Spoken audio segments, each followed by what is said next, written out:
Katy, how does a huge organisation like Barclays approach the topic of diversity and inclusivity? It's a key topic for us, as you can imagine with most other corporates. We have 5 key pillars to our D&I strategy. They are gender, ethnicity, generational, accessibility and LGBT. All 5 of them have key initiatives that go behind them, and we also celebrate each of them on a key day in the year as well.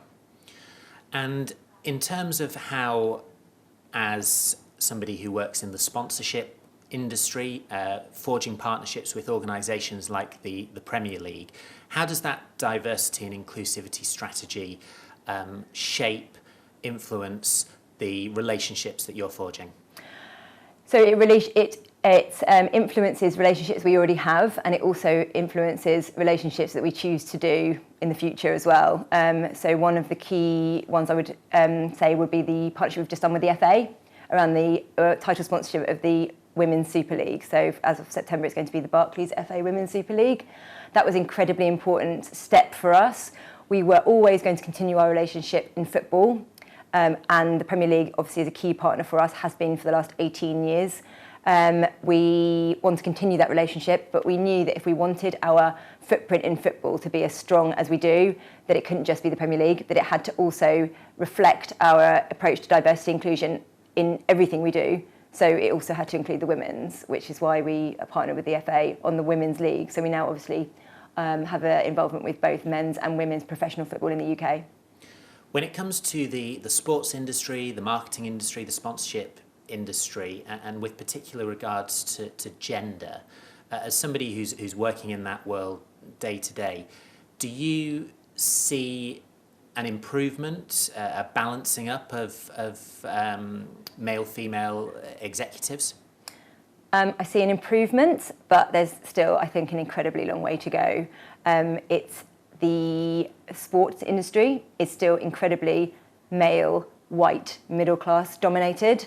I think there's going to have to be a huge step change by some of the key rights holders, teams, clubs to change that. And especially at sort of a grassroots employment level as well, when you're looking at promoting your organisation to people, it has to be more appealing to ethnic minorities and women. We work with an organisation called Women in Football, which looks to promote jobs within football to women, not in women's football, but in football more generally, and working with clubs clubs and other sporting organisations to give them toolkits to make their organisation more appealing to women. You know, the likes of maternity cover or maternity leave in some clubs, it almost doesn't exist. So we wanted to work with them not only to promote the jobs that are available to females within certain sports organisations, but also to help those organisations to make themselves more appealing to women as well. What can sports organisations who tend to be structured traditionally in a different way to major corporations, what can they learn from major organisations in terms of the approach in this area? A lot. I think that they can take really simple strategies that we would put in place in a big organisation and just condense it, because obviously some of these clubs, whilst they're huge brands, they're quite small businesses, so the numbers of employees they have are smaller, which means that maybe the big strategies that big corporates put in place maybe aren't as appropriate, but they can be tweaked to suit that business.